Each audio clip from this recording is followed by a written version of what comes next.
सहयोगी के इस धरना के अध्यक्ष अजीत सिंह खरकड़े जी,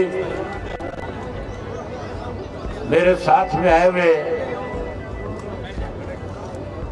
इंडियन नेशनल लोकदल पार्टी के राष्ट्रीय संरक्षक प्रोफेसर संपत सिंह जी, प्रदेश के अध्यक्ष चौधरी रामपाल माजरा जी, अन्य पार्टी के सभी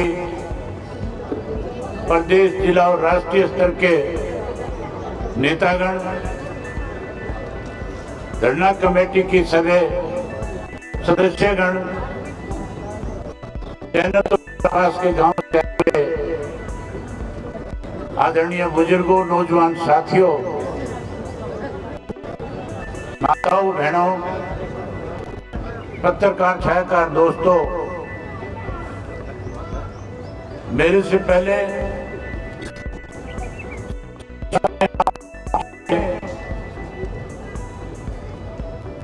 इस धरने को लेकर के सरकार को चेताने का जहां काम किया, वहीं आपको भी ये विश्वास और भरोसा दिलाया कि हम आपके साथ हैं। जो फैसला आप लेंगे, हम उस फैसले पे फूल चढ़ाने का काम करेंगे। साथियों, मैं पहले भी आके गया था, जब धरने को मुश्किल से 10 दिन हुए थे, आज 52वें दिन में प्रवेश कर गए। उन 10 दिन और इस 52 दिन के 42-40 दिन के उपरांत बहुत सारी इस तरह की घटनाएं घटी जो मैंने सोशल मीडिया के माध्यम से भी देखी। अनेक साथियों से बातचीत करके पूछता रहा कि धरने में क्या हो रहा है। एक वक्त मुझे इस किस्म के हालात नजर आ रहे थे कि धरना कहीं राजनीति की भेंट ना चढ़ जाए। मैंने उमेश जी से कहा कि आप जाओ और धरना कमेटी के जो सदस्य उनसे मिलो और उनसे खुल करके एक बात कहो कि हमारे बीच में जो ये राजनीतिक लोग आ रहे हैं, जो कहीं ना कहीं अपनी राजनीतिक रोटियां सेकना चाहते हैं, जो राजनीतिक भाषा से किसी पे कटाक्ष करके उन्हें कमजोर और बदनाम करना चाहते हैं, ऐसे लोगों की जुबान बंद हो। उसके लिए धरना कमेटी के लोगों से आग्रह करो कि आपको इस तरह का फैसला लो कि कोई भी राजनीतिक व्यक्ति हमें समर्थन तो दे सकता है, लेकिन किसी के ऊपर कटाक्ष करे, धरने को कमजोर करे, हम उस चीज को बर्दाश्त नहीं करेंगे।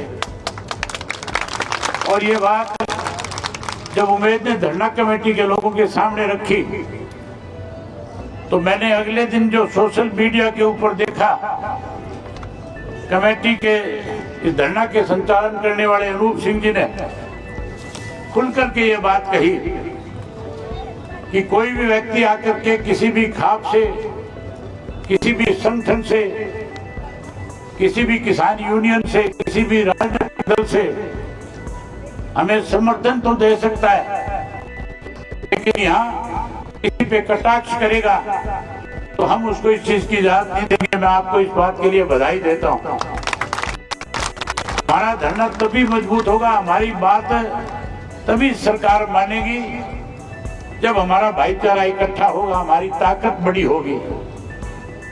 मैं उम्मीद करूंगा कि इस लड़ाई में जिस ढंग से आज आप संगठित होकर के लड़ रहे हो, जिस ढंग से आज आपने 52 दिन के अंदर संयम के साथ सरकार को चेताने का काम किया है, इसी तरह इस धरने को और मजबूती के साथ सरकार के सामने अपनी ताकत दिखा करके सरकार को मजबूर करके पानी लेने का काम करना है।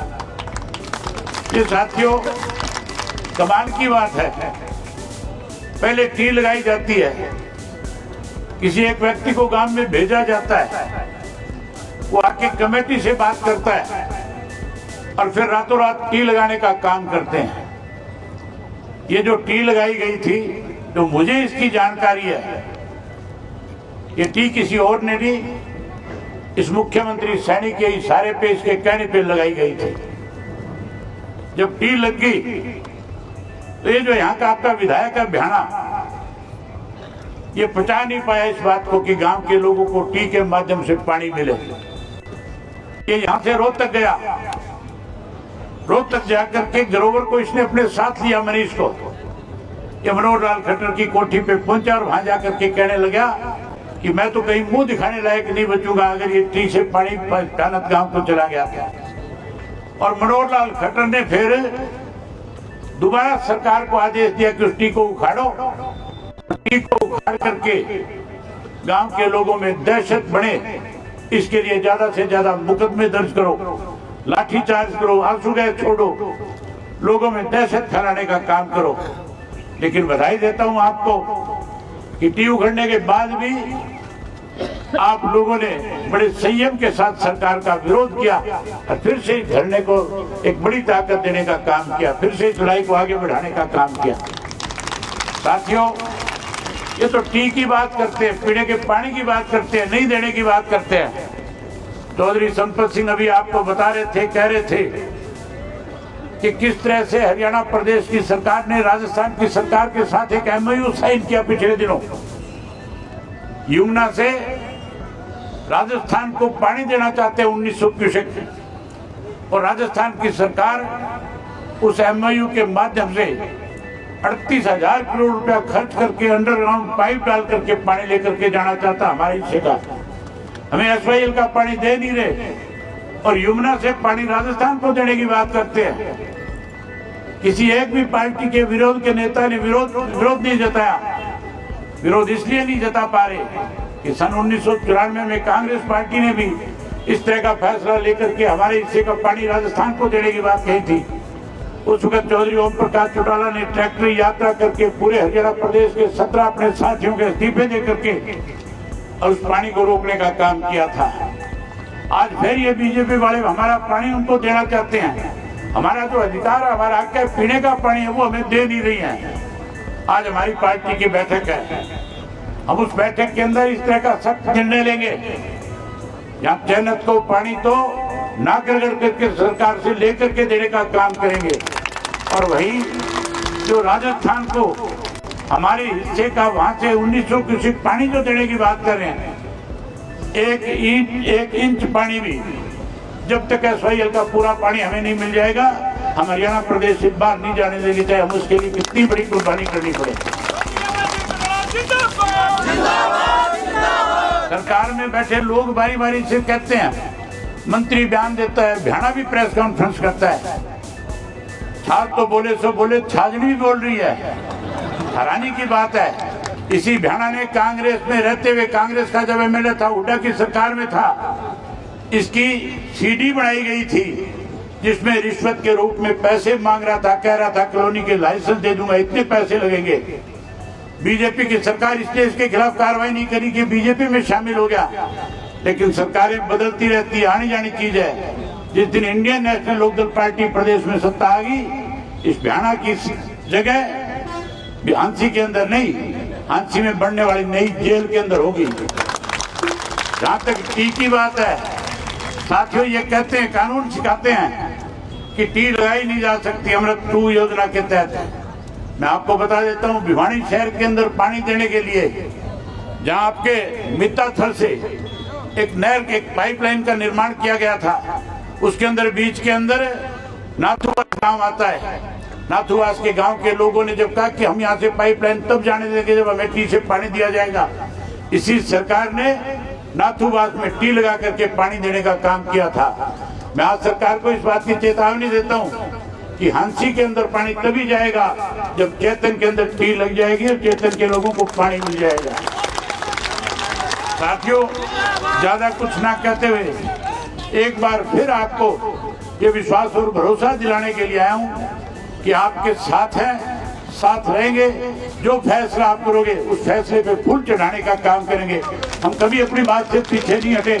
मैं आपको एक ही बात बता करके आपसे इजाजत लेना चाहूंगा। ये सुरेश कोट आपके बीच में बैठा है।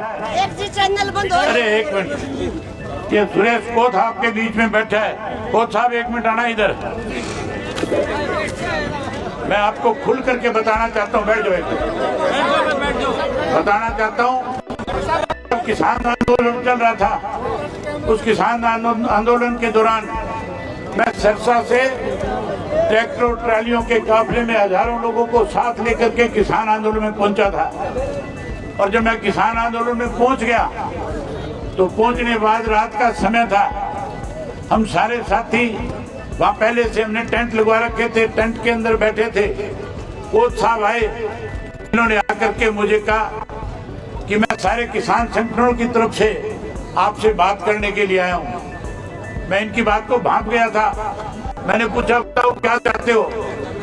मुझे कहने लगे कि चौधरी देवीलाल अगर आज की आपकी जगह पे आज होते तो हर हालत के अंदर कोई बड़ा फैसला लेकर के इस आंदोलन को बड़ी ताकत दे देते। मैंने कहा आप निश्चिंत रहो, मेरे रगों में भी चौधरी देवीलाल का खून है। मैं भी कोई ऐसा फैसला करूंगा जिससे पूरे देश के अंदर एक मैसेज जाएगा कि किसान आंदोलन में अब बहुत सारे लोग अपने पद त्याग करके लड़ाई लड़ने का काम करेंगे। ये मुझे कहने लगे मैं जाकर के क्या कहूँ। मैं कहे उनको कह देना जो तुम्हारी मंशा उसको पूरा कर दूंगा। मैंने इनसे पूछ लिया बताओ क्या मंशा है उनकी। कहने लगे वो आपका त्यागपत्र चाहते हैं। ये गवाह इस बात के। मैंने उनसे उसी वक्त कर दिया था, कह दिया था मैं अपने इलाके के लोगों के बीच में जाऊंगा और हर हालत में त्यागपत्र देकर के आपके साथ खड़ा हो जाऊंगा। आज आपको भी